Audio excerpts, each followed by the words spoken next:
There was once a woman who wanted to have quite a tiny little child, but she did not know where to get one from. So one day she went to an old witch and said to her, "I should so much like to have a tiny little child. Can you tell me where I can get one?"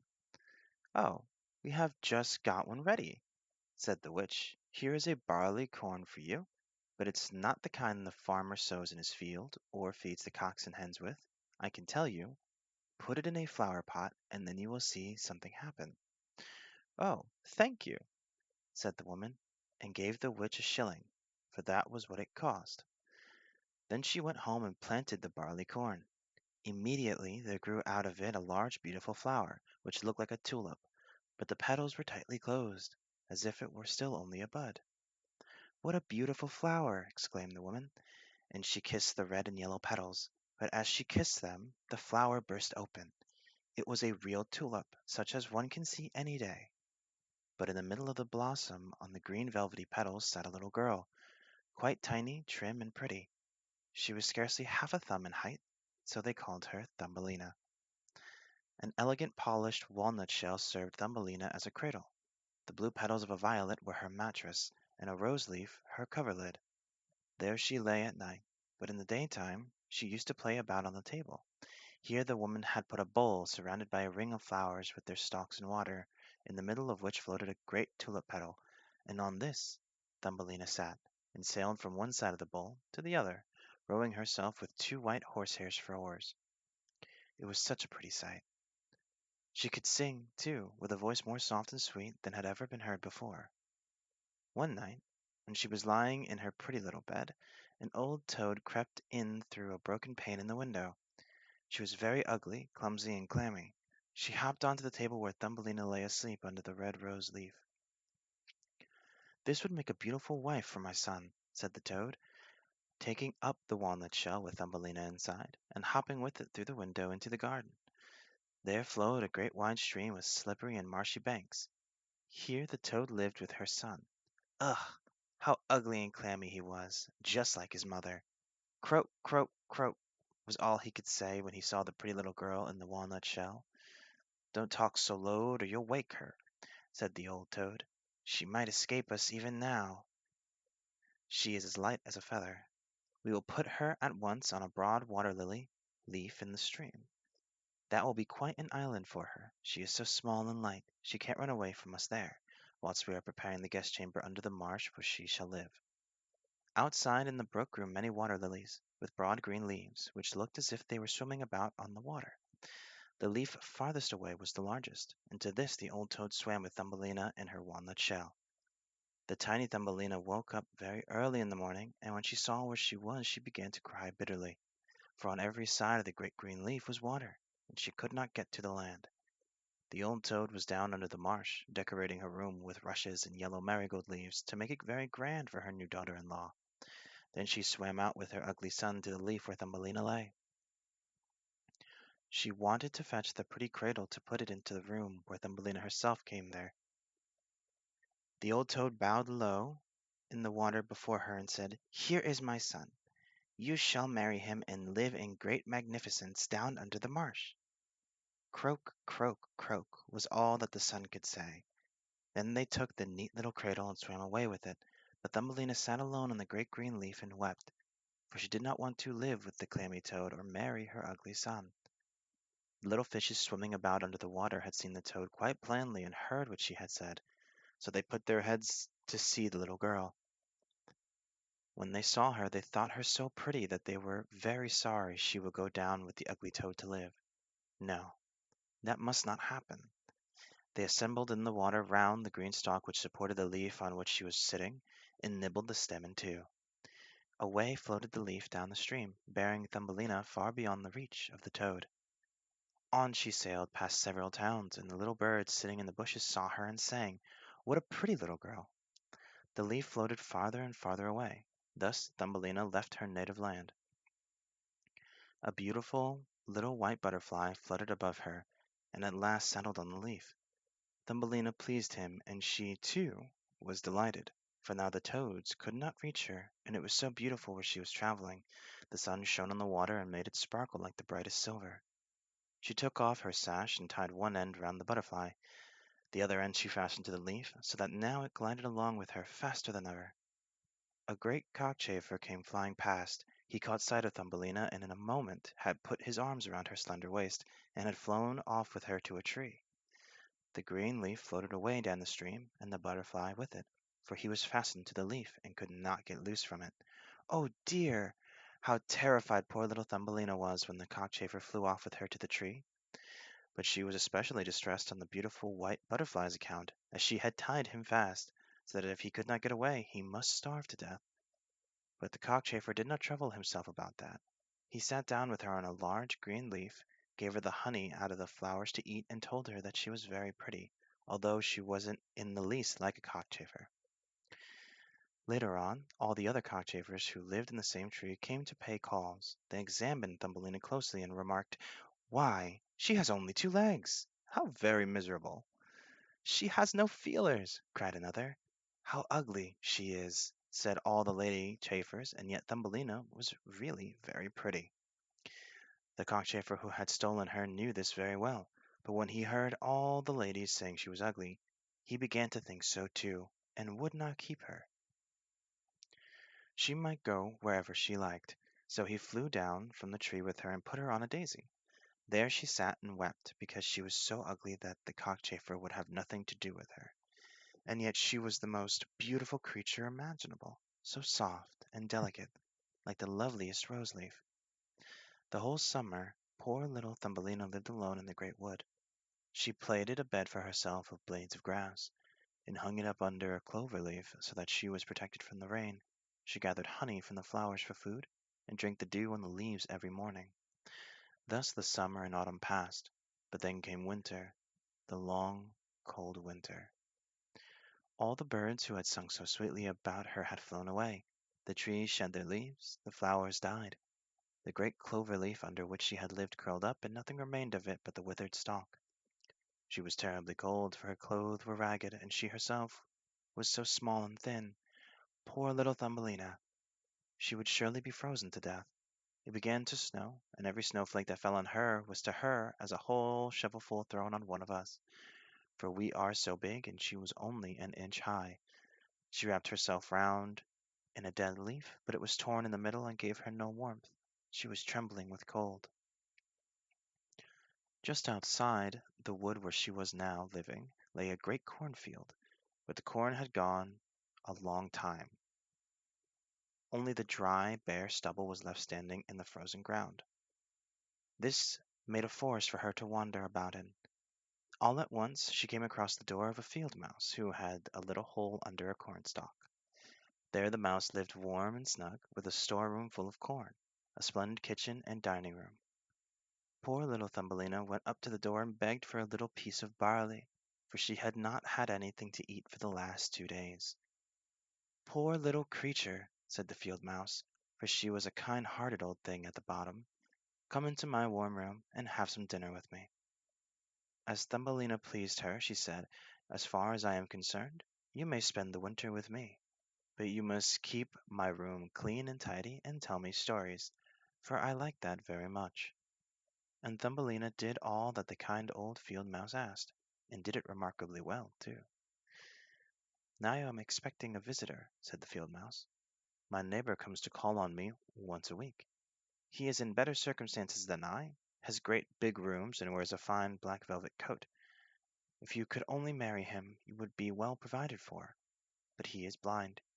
You must tell him all the prettiest stories you know." But Thumbelina did not trouble her head about him, for he was only a mole. He came and paid them a visit in his black velvet coat. "He is so rich and so accomplished," the field mouse told her. "His house is 20 times larger than mine. He possesses great knowledge, but he cannot bear the sun and the beautiful flowers, and speaks slightingly of them, for he has never seen them." Thumbelina had to sing to him, so she sang, lady bird, fly away home," and other songs, so prettily that the mole fell in love with her. But he did not say anything. He was a very cautious man. A short time before he had dug a long passage through the ground from his own house to that of his neighbor. In this he gave the field mouse and Thumbelina permission to walk as often as they liked, but he begged them not to be afraid of the dead bird that lay in the passage. It was a real bird, with beak and feathers, and must have died a little time ago, and now lay buried just where he had made his tunnel. The mole took a piece of rotten wood in his mouth, for that glows like fire in the dark, and went in front, letting them through the long, dark passage. When they came to the place where the dead bird lay, the mole put his broad nose against the ceiling and pushed a hole through, so that the daylight could shine down. In the middle of the path lay a dead swallow, his pretty wings pressed close to his sides, his claws and head drawn under his feathers. The poor bird had evidently died of cold. Thumbelina was very sorry, for she was very fond of all little birds. They had sung and twittered so beautifully to her all through the summer. But the mole kicked him with his bandy legs and said, "Now he can't sing any more. It must be very miserable to be a little bird. I'm thankful that none of my little children are. Birds always starve in winter." "Yes, you speak like a sensible man," said the field mouse. "What has a bird in spite of all his singing in the winter time? He must starve and freeze, and that must be very pleasant for him, I must say." Thumbelina did not say anything, but when the other two had passed on, she bent down to the bird, brushed aside the feathers from his head, and kissed his closed eyes gently. "Perhaps it was he that sang to me so prettily in the summer," she thought. "How much pleasure he did give me, dear little bird." The mole closed up the hole again, which let in the light, and then escorted the ladies home. But Thumbelina could not sleep that night, so she got out of bed and plaited a great big blanket of straw and carried it off, and spread it over the dead bird, and piled upon it thistledown as soft as cotton wool, which she had found in the field mouse's room, so that the poor little thing should lie warmly buried. "Farewell, pretty little bird," she said. "Farewell, and thank you for your beautiful songs in the summer when the trees were green and the sun shone down warmly on us." Then she laid her head against the bird's heart, but but the bird was not dead. He had been frozen, but now that she had warmed him he was coming to life again. In autumn the swallows fly away to foreign lands, but there are some who are late in starting, and then they get so cold that they drop down as if dead, and the snow comes and covers them over. Thumbelina trembled, she was so frightened, for the bird was very large in comparison with herself, only an inch high. But she took courage, piled up the down more closely over the poor swallow, fetched her own coverlid and laid it over his head. Next night she crept out again to him. There he was, alive but very weak. He could only open his eyes for a moment and look at Thumbelina, who was standing in front of him with a piece of rotten wood in her hand, for she had no other lantern. "Thank you, pretty little child," said the swallow to her. "I am so beautifully warm. Soon I shall regain my strength, and then I shall be able to fly out again into the warm sunshine." "Oh," she said, "it is very cold outside. It is snowing and freezing. Stay in your warm bed. I will take care of you."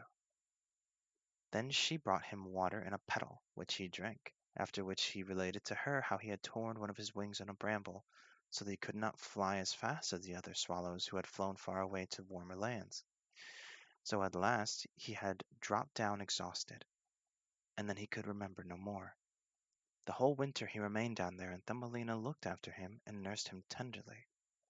Neither the mole nor the field mouse learned anything of this, for they could not bear the poor swallow. When the spring came and the sun warmed the earth again, the swallow said farewell to Thumbelina, who opened the hole in the roof for him which the mole had made. The sun shone brightly down upon her, and the swallow asked her if she would go back with him.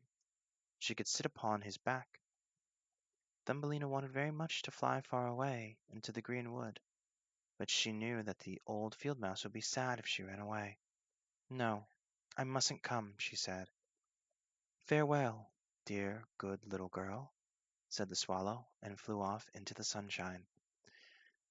Thumbelina gazed after him with the tears standing in her eyes, for she was very fond of the swallow. "Tweet, tweet," sang the bird, and flew into the green wood. Thumbelina was very unhappy. She was not allowed to go out into the warm sunshine. The corn which had been sowed in the field over the field mouse's home grew up high into the air and made a thick forest for the poor little girl who was only an inch high. "Now you are to be a bride, Thumbelina," said the field mouse, "for our neighbor has proposed for you. What a piece of fortune for a poor child like you!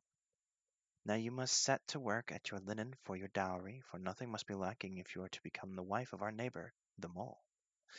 Thumbelina had to spin all day long, and every evening the mole visited her, and told her that when the summer was over the sun would not shine so hot. Now it was burning the earth as hard as a stone. Yes, when the summer had passed, they would keep the wedding. But she was not at all pleased about it, for she did not like the stupid mole.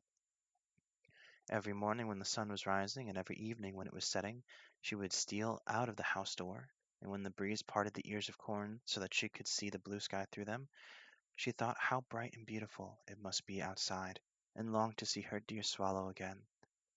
But he never came. No doubt he had flown away far into the great green wood. By the autumn, Thumbelina had finished the dowry. "In 4 weeks you will be married," said the field mouse. "Don't be obstinate, or I shall bite you with my sharp white teeth. You will get a fine husband. The king himself has not such a fine velvet coat. His storeroom and cellar are full, and you should be thankful for that." Well, the wedding day arrived. The mole had come to fetch Thumbelina to live with him deep down under the ground, never to come out into the warm sun again, for that was what he didn't like. The poor little girl was very sad, for now she must say good-bye to the beautiful sun. "Farewell, bright sun!" she cried, stretching out her arms towards it and taking another step outside the house, for now the corn had been reaped and only the dry stubble was left standing. "Farewell, farewell!" she said, and put her arms round a little red flower that grew there.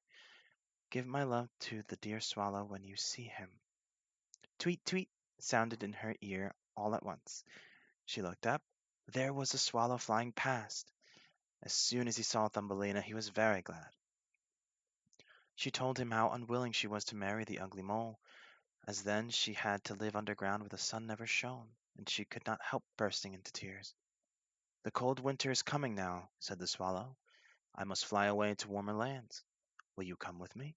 You can sit on my back, and we will fly far away from the ugly mole and his dark house, over the mountains to the warm countries where the sun shines more brightly than here, where it is always summer and there are always beautiful flowers. Do come with me, dear little Thumbelina, who saved my life when I lay frozen in the dark tunnel." "Yes, I will go with you," said Thumbelina, and got on the swallow's back, with her feet on one of his outstretched wings. Up he flew into the air, over woods and seas, over the great mountains where the snow was always lying. And if she was cold she crept under his warm feathers, only keeping her little head out to admire all the beautiful things in the world beneath. At last they came to warm lands. There the sun was brighter, the sky seemed twice as high, and in the hedges hung the finest green and purple grapes. In the woods grew oranges and lemons. The air was scented with myrtle and mint, and on the roads were pretty little children running about and playing with great gorgeous butterflies. But the swallow flew on farther, and it became more and more beautiful. Under the most splendid green trees, beside a blue lake, stood a glittering white marble castle. Vines hung about the high pillars. There were many swallows' nests, and in one of these lived the swallow who was carrying Thumbelina. "Here is my house," said he, "but it won't do for you to live with me. I am not tidy enough to please you. Find a home for yourself in one of the lovely flowers that grow down there. Now I will set you down, and you can do whatever you like." "That will be splendid," said she, clapping her little hands. There lay a great white marble column which had fallen to the ground and broken into 3 pieces, but between these grew the most beautiful white flowers. The swallow flew down with Thumbelina and set her upon one of the broad leaves, but there, to her astonishment, she found a tiny little man sitting in the middle of the flower, as white and transparent as if he were made of glass. He had the prettiest golden crown on his head, and the most beautiful wings on his shoulders. He himself was no bigger than Thumbelina. He was the spirit of the flower. In each blossom there dwelt a tiny man or woman, but this one was the king over the others. "How handsome he is!" whispered Thumbelina to the swallow. The little prince was very much frightened at the swallow, for in comparison with one so tiny as himself he seemed a giant. But when he saw Thumbelina he was delighted, for she was the most beautiful girl he had ever seen. So he took his golden crown from off his head and put it on hers, asking her name, and if she would be his wife, and then she would be a queen of all the flowers. Yes, he was a different kind of husband to the son of the toad and the mole with the black velvet coat. So she said yes to the noble prince, and out of each flower came a lady and gentleman, each so tiny and pretty that it was a pleasure to see them. Each brought Thumbelina a present, but the best of all was a beautiful pair of wings which were fastened on to her back, and now she too could fly from flower to flower. They all wished her joy, and the swallow sat above in his nest and sang the wedding march, and that he did as well as he could. But he was sad, because he was very fond of Thumbelina, and did not want to be separated from her. "You shall not be called Thumbelina," said the spirit of the flower to her. "That is an ugly name, and you are much too pretty for that. We will call you May Blossom." "Farewell, farewell," said the little swallow with a heavy heart, and flew away to farther lands, far, far away, right back to Denmark. There he had a little nest above a window where his wife lived, who can tell fairy stories. "Tweet, tweet," he sang to her, and that is the way we learnt the whole story.